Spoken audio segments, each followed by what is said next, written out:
welcome back to episode 2 of Interconnected, the youth podcast. And so today, what we will be talking about is the environment is my best. Where's that to?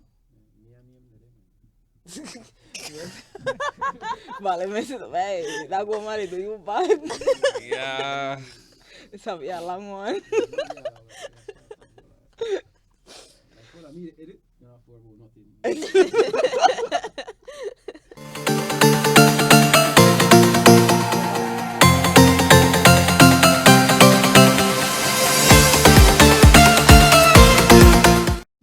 Welcome back to another episode of the Interconnected podcast, episode 2. And so we thank you guys for the views that on bring that back to you. Why did it say? Oh, all right.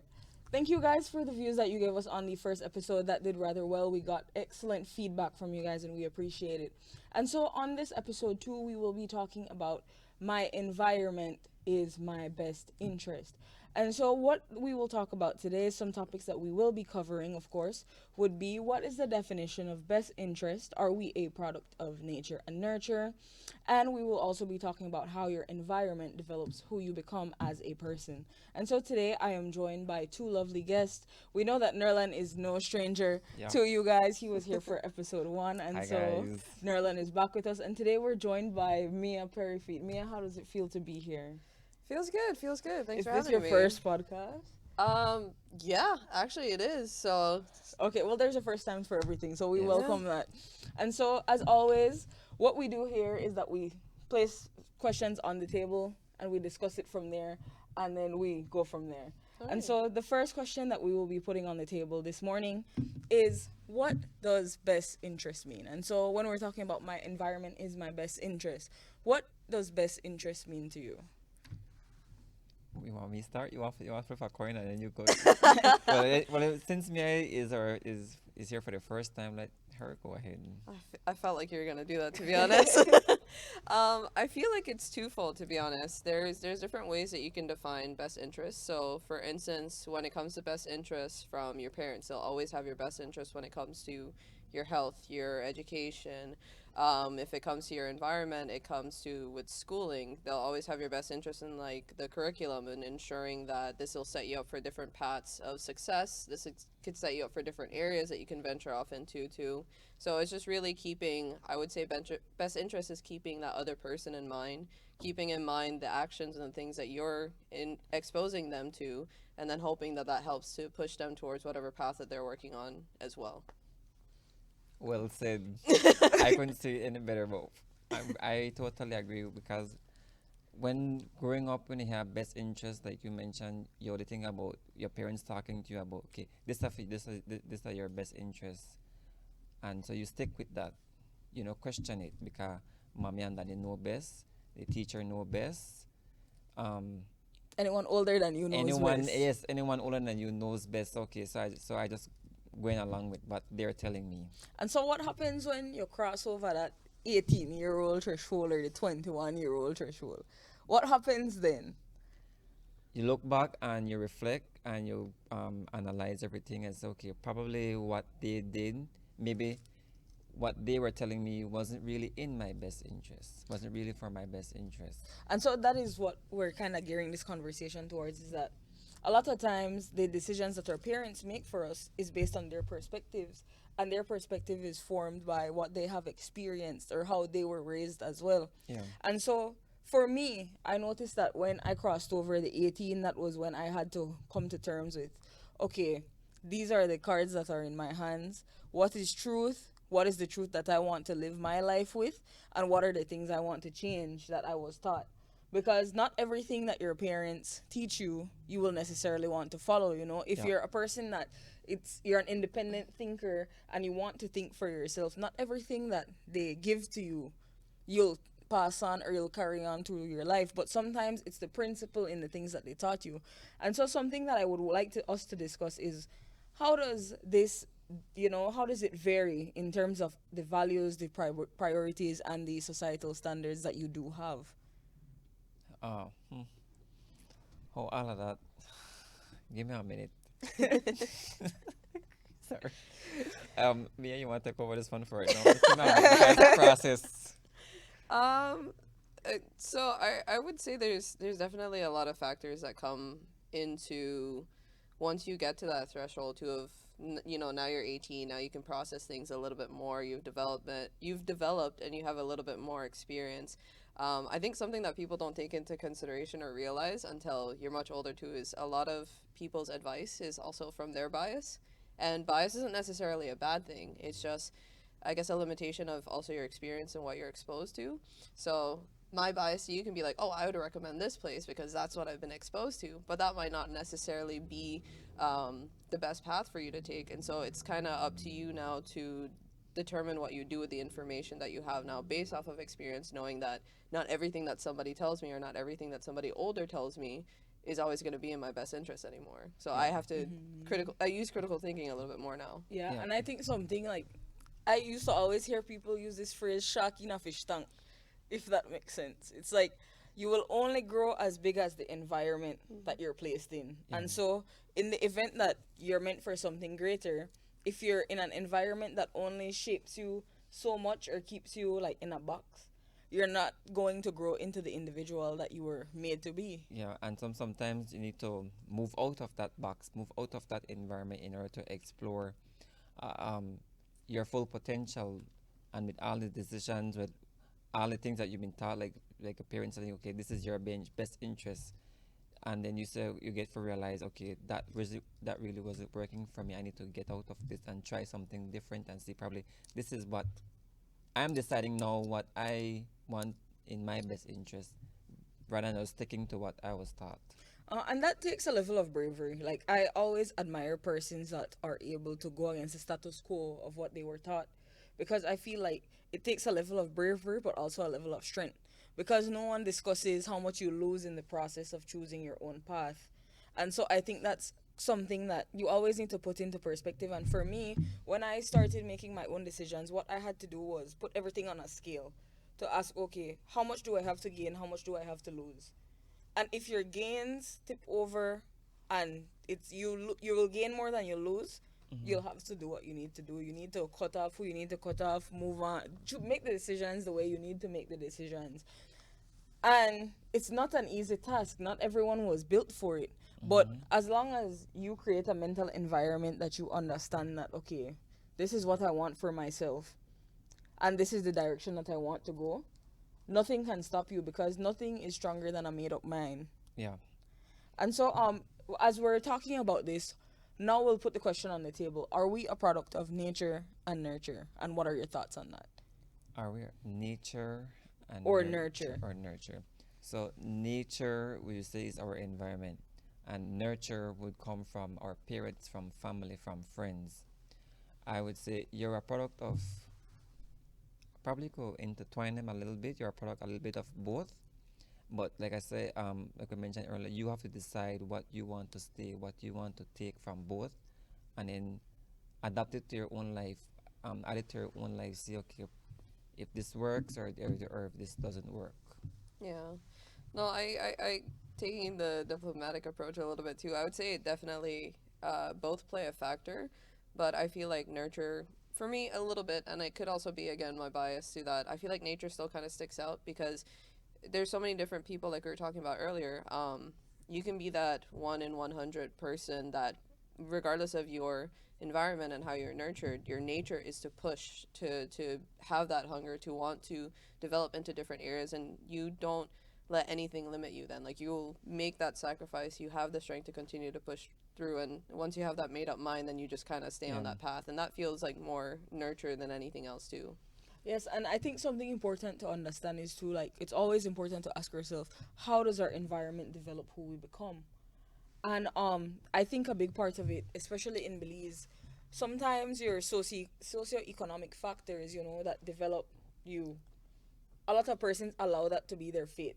Yeah. And that's something that I've noticed in our society, that like just because some persons grow up in a environment that was like, let's say, an impoverished society, they figure out that, okay, this is my fate, this is what I'm doing in life. Yeah. While there are others who say, you know what, this is how I raise, but I'm going to change the status quo, I'm going to change my script, I'm going to change what it looks like for individuals in my family and in my bloodline. Yeah. And there are those who are, I've seen that they're committed to that.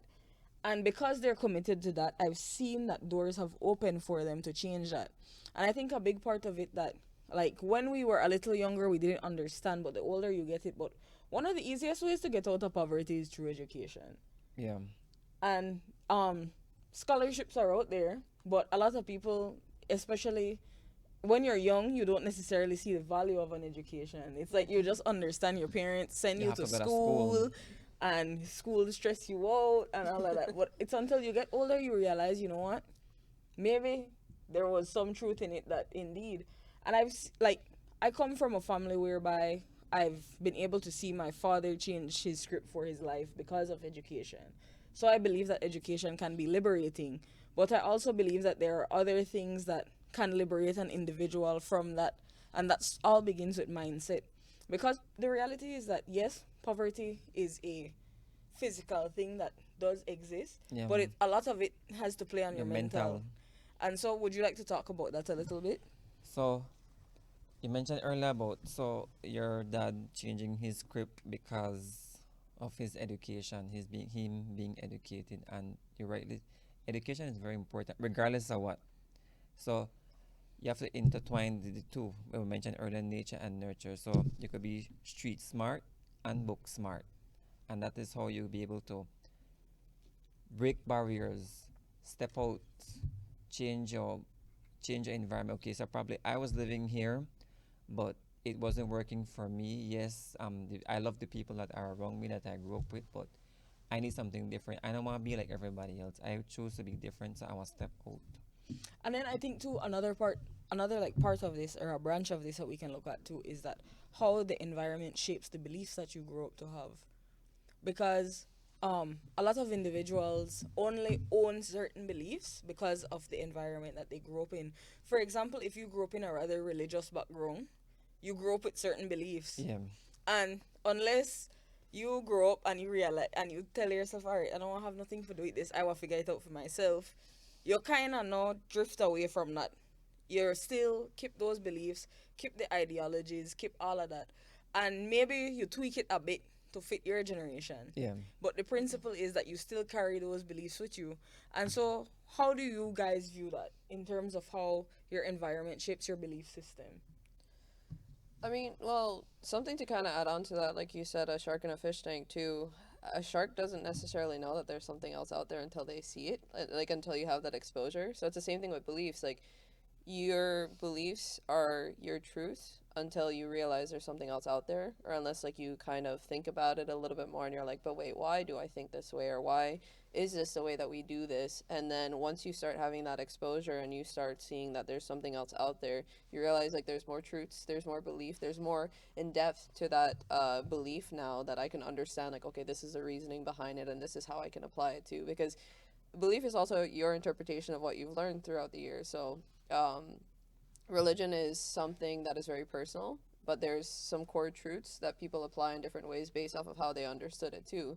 So a lot of it has to come with how much you have that ability to get exposed, and then that helps to further shape your truth. And like you said, you tweak it a little bit as you go along throughout generations, and the more opportunities that are there, they tweak it just a little bit more, but it's still to your core something that you believe in and hold close as well.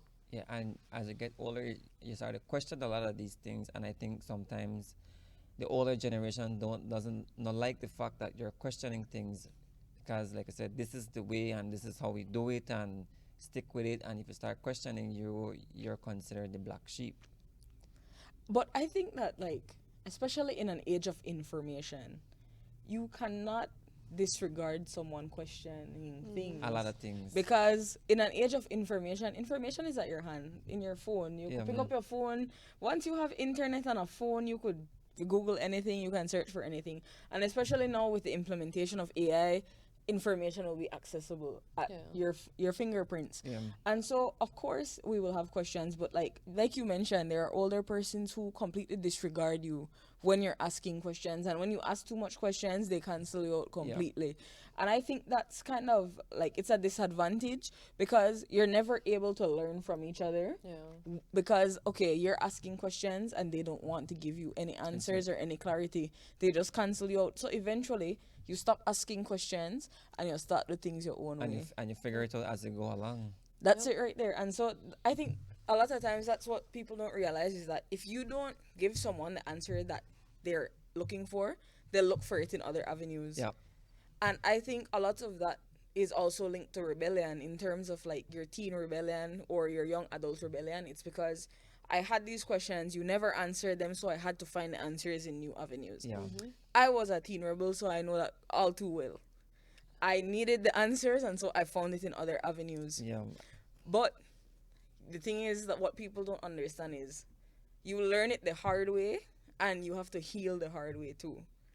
Because there's a lot of things that you could have avoided if only Yeah. they You had had to answered. yes, Yeah. yes, yes. And so that's a big part of it as well. And so another thing that we'll place on the table right now is what is the probability of someone evading their environment? And what that was about. So evading, like becoming a product of the environment that you grew up in. Becoming something better than the environment. That They probably it's very slim. Like I mentioned earlier, it's all about a mindset. Yes, you grew up in this area, because I've heard people, talk. Oh, we poor. This is how we grew up. We're the poor black people. we are always poor. And we are always poor. And another thing too is that your words are very powerful. A lot of your words very powerful because it's something that you've heard growing up in church. When the Bible says about as a man think it, whatever you think that's how you want to be. Whatever comes out of your mouth, that's what you want to be. So if you keep speaking these things and thinking these things, you will be forever stuck in that box. So, Yeah, like so you have to be able to say, you know what? Yes, I grew up in this environment, but I will not stay here. I see my parents gone through so much. I want to be able to be better and able to provide for them so they don't have to struggle. So you have to make up the mindset that I need to be better, I want to do better, and I want to be able to help my family. So whenever emergencies come up, we don't have to just scrabble all over the place and they hot up your head and they go through a lot of stress. So it's all about you determining, you know what, I don't want to stay this way forever.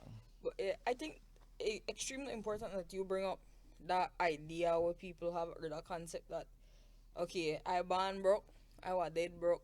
Then they have people where be like, well, we know white that our Belizean thing Yeah. across the board. Yeah. We know white. Like, do You you have- listen to Yes. yourself when you decide on things? And like you rightfully said, the words that you speak, they have a lot of power. Yeah. And the other day, someone had to remind me that you know what? Remember that the things that you say, it manifests the reality that you will exist in. Death and life is rightfully in the power of your tongue. So like when you say things like, and someone brought this to my attention the other day. They were like, don't say I am depressed. I feel depressed. Feelings pass. But if you say I am, it's a situation that you'll stay in. Yeah. But when you say I feel, you understand. Your mind understands that this will pass. Or you can say I'm going through something, or I feel like this is what I'm going through, or this is stressing me out. You have to point it out very clear and be clear about, your intentions. Because rightfully so, the things that you say is what you'll start believing. Yeah. And so, like, I always hear people say, well, my father me a drunkard, so I don't got no choice. Yeah, I'm a being drunk. I don't have no choice. I can't get out of this. My mom is stand like this, so I have to stand like this. Well, but it's like, what people don't understand is you don't have to. No one ever told you that this is your fate in life. Because your parents were a certain way, this is your fate. Because your grandmother, your grandparents were a certain way, this is your fate. And I think that a big part of that is breaking generational curses. Yeah, and culture too. Generational culture, generational bondage that you're stuck in. Because the Belize, we carry a lot of generational stuff on our shoulders. Yeah. And so finding the space to break that, it takes strength. Yeah. I mean, kind of something to add on to that too. Like you're saying, like what you speak it into existence. So it wasn't there in the like you can keep a lot of things in your mind. There's no reason to let it get past your tongue unless you have intentions with it. And I think that's something that people don't realize is like you have to move intentionally with a lot of things that you do, because if you have kind of one foot in, one foot out, or you're still carrying that chip on your shoulder, it's going to mess with everything along the ways. Yeah, some things might work, so you feel like, oh, it's a path that you can take and it'll lead you to success, but you'll eventually reach that roadblock of like, oh, I really should have done this better. I could have taken a better approach, or I didn't have to make it so hard for myself. And I think something that plays into eventually like evading or escaping or getting out of your environment too is that your environment isn't your fault, but it is your responsibility. So at the end of the day, where you were born, you had no choice over that. Yeah, But it's up to you now what you do with the environment that you're in, with the things that are available to you. It's your responsibility how you leave this earth, basically. And if everybody was just a bit more intentional in what they're doing, with their actions, their day to days, it could be a huge difference. difference. And Yeah, I love that my environment isn't my fault, but it's my responsibility. And that is where accountability comes in. I Yep. feel like a lot of times persons, and where even I'm guilty of this, that sometimes we don't like to take accountability for the situations that we end up in. And that's something that I've been trying to do the older I get. Like when something arises, I will analyze it and understand where my fault was in it. yeah, Because as much as yes, a lot of things were into play and a lot of things came into play for it to happen, you have to understand that you had a part to play in it too. What was your part to play in it? yeah. And so when you accept that, okay, maybe this is where I went wrong, that is the only time you can change. Take responsibility for your actions. And that's where accountability comes into it. And so I think a question to ask is that when you're not keeping yourself accountable, who keeps you accountable? Well, for me, I have a couple of my close friends who I speak to on a daily basis, who, um, like I said, we know each other. We've been friends for donkey years. Something like that. That was sure, like, You think you were yet? So I'm gonna start this age thing again, right? Okay, cool. But like we said, like I said, you have to have friends who hold you accountable for your actions. The ones that you really open up to, who know you through and through, who know you, who know what you're capable of doing. If you can be successful, all your everything about you, and they will help you. Okay, you talk to them about the situation, and they will point out where you went wrong. And then when you start to sit down and reflect, and after having that heart-to-heart conversation with them, you'll be able to say, okay, this is where I went wrong, and I will admit, yes, I did do this. Yes, I said a lot of stuff that I shouldn't have said. I overreacted because I've had many situations where I overreacted, and you tend to want to blame the other person, but the two person have the fault in the situation, but they always say be the bigger person and walk away. But sometimes being the bigger person in a today's society not really work a lot. So you have to make people know that you can't mess around. Okay, I will speak up for myself. I will say what I need to say, and okay, how you feel, because that's how I. Well, it's not something that you do all the time, but they have instances where you just need to stand up and say certain things. Maybe the way you said it could have been a little bit better. Maybe, well, for me, my facial reactions, because when you start to piss me off, you want to know, you want to see my facial, you want to know I'm not happy none at all. And my friends, they could tell you this, right, bro? Yes, they will. And my friends, they know, and they will have to talk to you. Nerlan, calm down. I Nerlan, can let's go relate. so. I can relate. No, like I always say, like if I don't say it, my face will say it. And you want to know, there have many instances, I want to knock out 2 people. And I would like to, I just want to drag them across the floor, do I got to do? But you can't do that stuff, right? Because you're at a stage now where you have to be able to communicate and make people understand. Okay, so this is where we went wrong. We need to fix it, so we can be able to move on. Because holding on to the animosity, holding on to all the hurt, all the anger, will only hurt you in the end sometimes. So you have to let it out. And like I said, your friends will help you. If somebody that you're a true friend and making you a jowl, this is where you mess up. Because I went through it, and so we could talk about it and then try fix it. And so whenever the situation comes up again, you know how to deal with it better. And I think too that is where it comes into play, that you have to create that environment for yourself, that you have a safe space with safe people. Yeah. And not everyone is safe. Yeah. And like everyone will learn that in their own time, that not everyone is safe. But you creating your environment with safe people, it gives you a space for accountability, and an area that is susceptible to, you know what, if I do this, then okay, This will be the I know this will consequences. be the consequences. That friends that you can call and be like, okay, this is the next decision that I'm planning to make. What do you think about it? And they will give you an honest, an honest opinion that, all right, if you do this, this is what will happen to you Yeah. straight up off the bat. And it's your choice whether or not you will take that advice. But at the end of the day, you can't say that you didn't have persons who guided you. Yeah. You either take on charge or you walk away. One of the two. For sure. But Yes. I think another one that I would like to put on the table is, what is the cost of going against the status quo of your environment? And I look at it, I always like to use this phrase being a constructive rebel, right? First time I heard that one them. That's it. I love it. Being a constructive rebel, because that's how I comfort myself, I think. being, You weren't just wild growing up. being a constructive rebel. And so it's understanding that your rebellion comes with a cause, and what is the cause behind it. And of course, everything comes with a cost to it. And so, what is the cost of going against the status quo of your environment? I think the funny thing with that, especially in the day and age that we're in, where we're talking about having information at the tip of your hands, you also have criticism at the tip of your hands.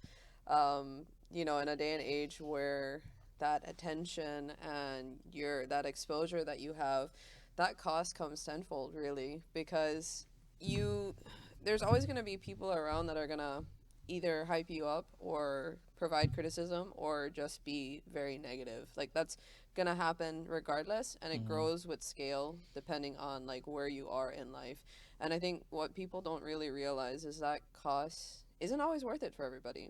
Like you don't everybody's goal in life doesn't have to be, being on this platform or being on that stage. It could be that my cause and my purpose is to do something behind the scenes where I can then help other people, but there's still a cost to it because you have that societal cost that's there. So, like you were saying, if you grow up in an environment where it's poverty stricken and there's not a lot of stability and security around you, once you start bettering yourself, there's going to be people who are going to do everything that they can to remind you that this is where you come from and this is where you belong. So regardless of who you think you are, this Yeah. is actually who you are. And it's hard because if as you're growing and pacing and getting to that point, if you don't look back at your past and work on those things, that'll come around in one way, shape, or form. You can only get so far from your past if you don't heal it. And so either it's going to come out later on in your life, it's going to come out in maybe like in your kid's life. It's going to come there unless you like heal and work on it and not really pay the weight of the cost, but at least acknowledge the weight of the cost and then working beyond it from there. Yeah. Going against the status quo isn't one of the easiest thing, especially like you mentioned here in Belize, because you have family pressure, you have friends, you have, like I said, society hands you a script, and they will tell you this is who you are, this is who you're supposed to be, this is what you're supposed to do, this is the school you're going, this is where you must study, and when I say so, I mean society and your family, because they will hand you a script, like you mentioned earlier. My granny did this, my grandpa did this, or he name a fireman, my uncle name a policeman, my grandfather, my great grandfather name a coast guard, XYZ. So we have a follow the family tradition. And when you decide to step out and say, okay, I don't want to do that, I want to do something different. Yes, you get your education, you get educated, but as you go to tertiary institution, you study, and then along the way you decide to change career paths. Like for me, I studied social work. So I left social work, I started doing business. Did I get a lot of support? Nope. A lot of people are like, what you think you do? You think that I really work? You think that I make money? You think this? Um, hardly any support, but thankfully I have very good friends. I mean, some really, really, really good friends who helped me a lot, and a few family members. Yes, I know I might get a lot of backlash, but I don't care. I'm speaking the truth. Who helped me a lot, and encourage me. And so that are the price you have to pay when you're going against the status quo. That a lot of people know what they in your corner who you expect you're supposed to be.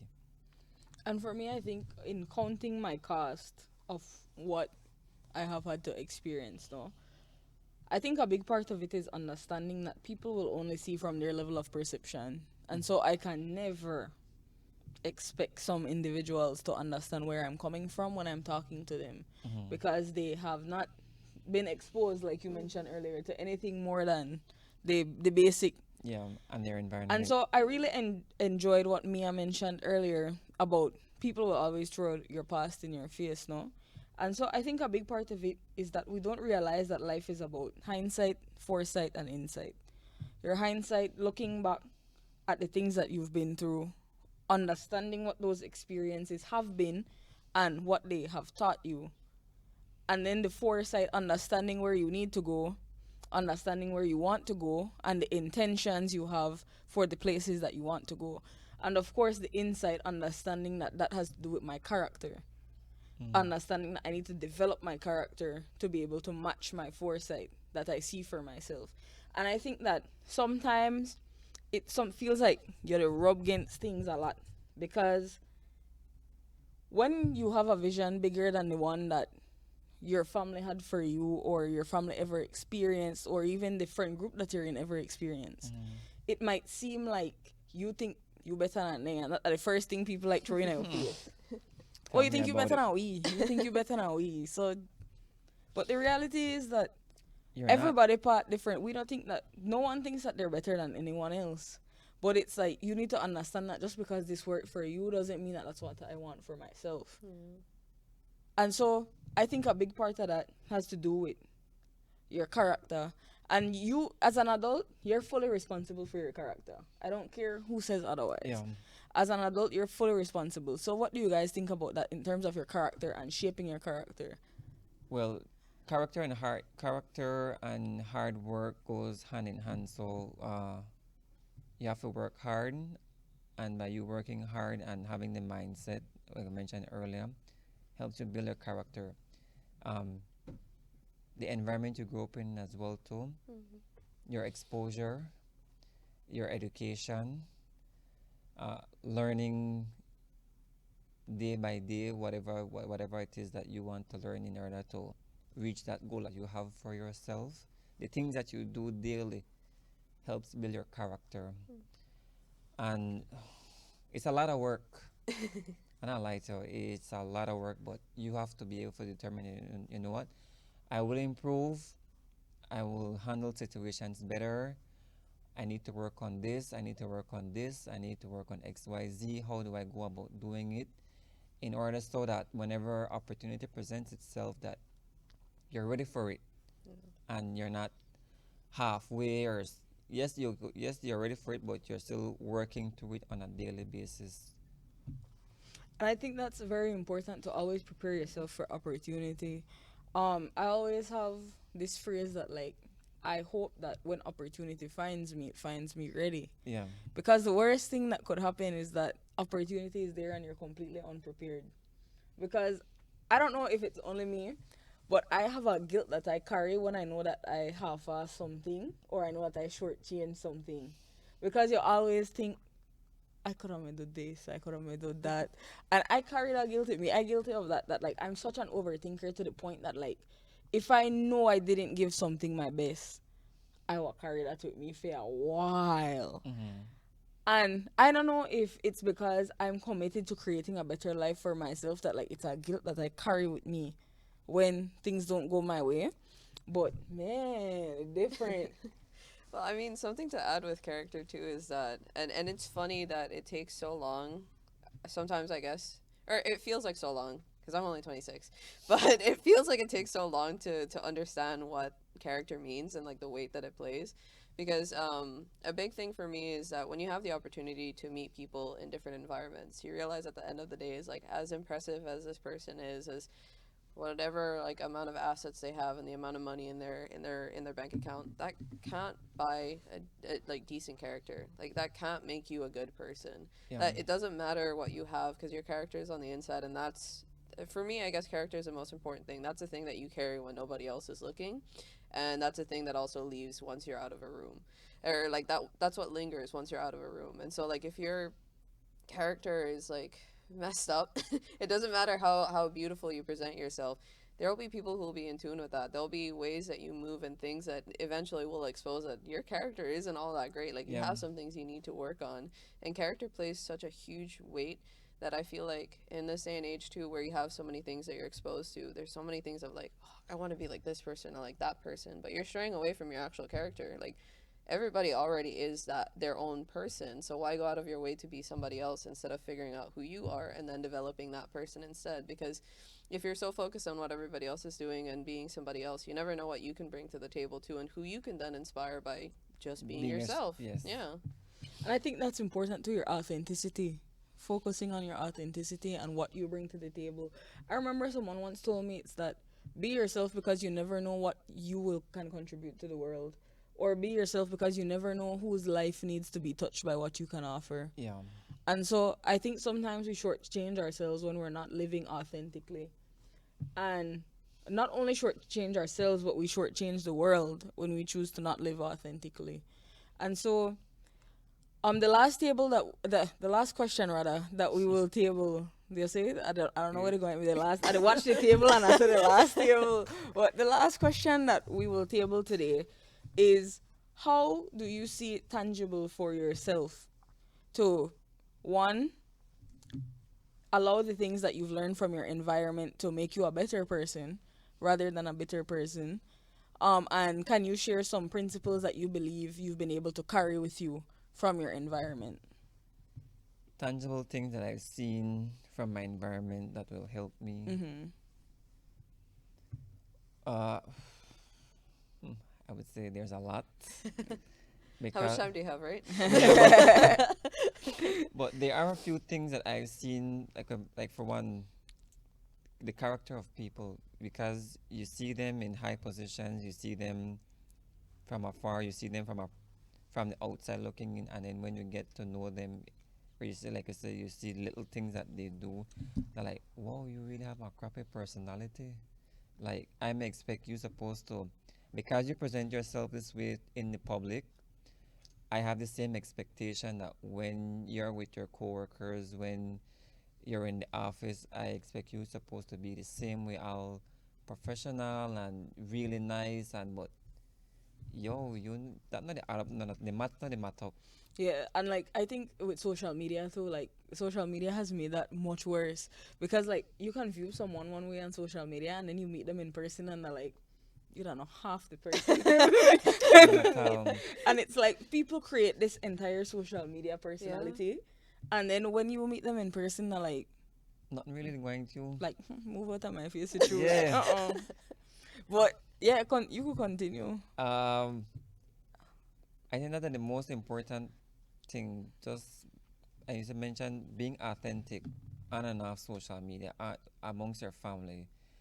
Uh, so that's it for me for right now. I think Good. all the two All things. right. Yes. So for me, I think three things that I will say my environment, three principles that my environment has left me with. I think one of the first ones, of course, would be to live authentically. Because despite the fact that I may not be living a life that is necessarily what my parents would have wanted for me, they taught me to be a free thinker. And so I will always be grateful for that in that regard, that they taught me to be a free thinker, and as a free thinker, I chose the path that I wanted to live.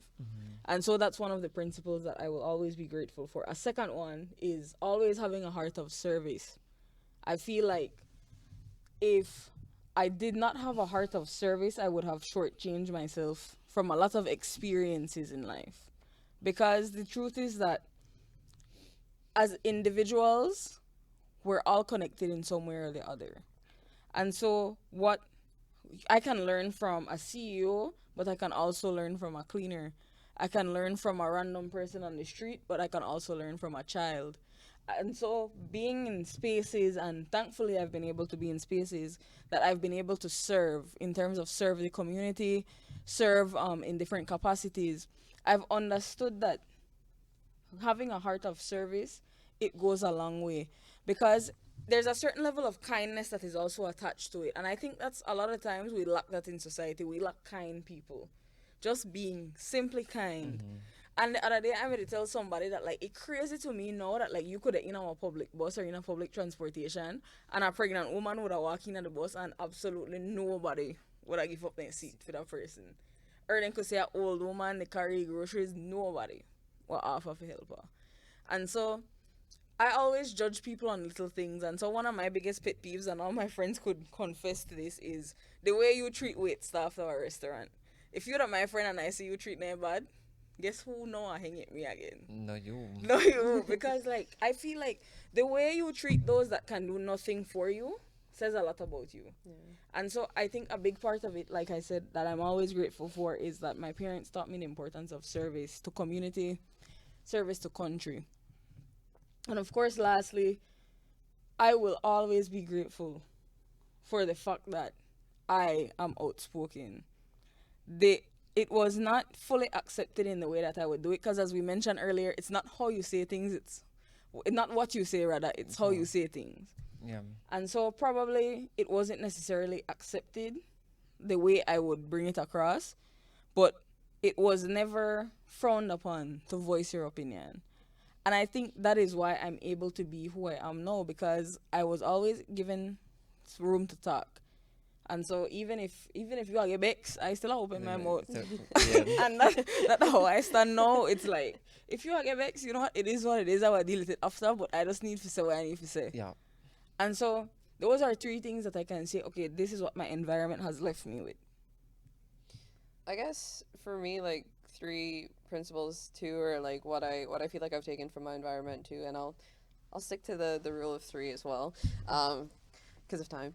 I think the first one is forgiveness, to be honest, and I think it plays into kindness, like what you mentioned. A lot of people don't realize that forgiveness is more for you than the other person, because if you're able to process the toxicity or the impact that somebody has had on your life, and you've decided to process that and live with your life, they're still that toxic person at the end of the day. They're still doing things out there that they're not learning from. If they can't realize that me forgiving them isn't a win for them, that's a win for me. Like, I'm doing myself a favor. I'm gonna sleep better at night because I'm good. Like, that's no longer on my shoulder. Another one is when it comes to opportunities. I've seen so many people in my family not take up the opportunities that have been presented to them in life because of fear, but everybody's fearful. Like, I really am not good at public speaking.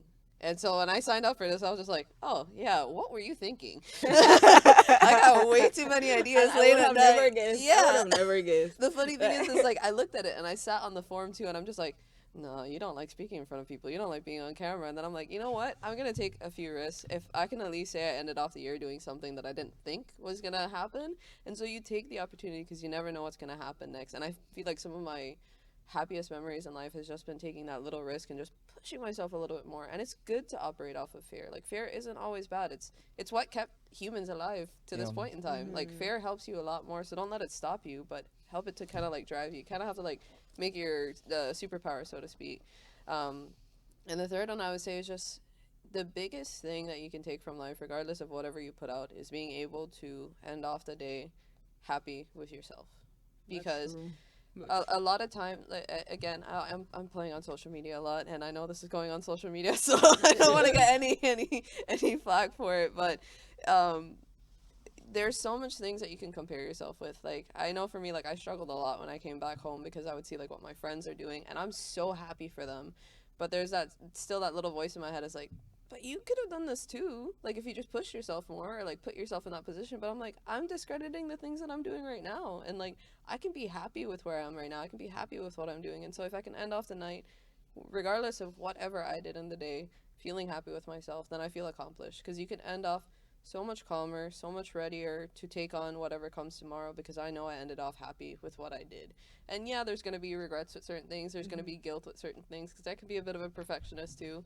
But I also know at the end of the day, if I did what I could and I put something out there and I got feedback from it and it was positive, or I got feedback and I can improve on something, then I'm happy with that, because at least I did it. Or at least I can say that I did it at the end of the day too. Yeah, and I think a big part of it is understanding that a lot of people aren't happy with the lives that they lead. No. Even the persons that are seemingly living these glamorous lives, they're not happy. Yeah. Like Some of them. I know some individuals that are successful and would tell me, I would give anything to just have a simple life, live a life of simplicity and peace and happiness. And so I really like that Mia brought that up. And so that brings us to the end of our episode 2. Thank you guys for joining us Yes, today. yes. I Thank feel like you. this was a really fruitful discussion. Yes. And I hope that we can have this exact table on one of the episodes moving forward. I really enjoyed it. And so keep an eye out for episode 3. We will have some awesome guests for that one too. So thank you guys for tuning in and enjoy the rest of your day. All right. Perfect.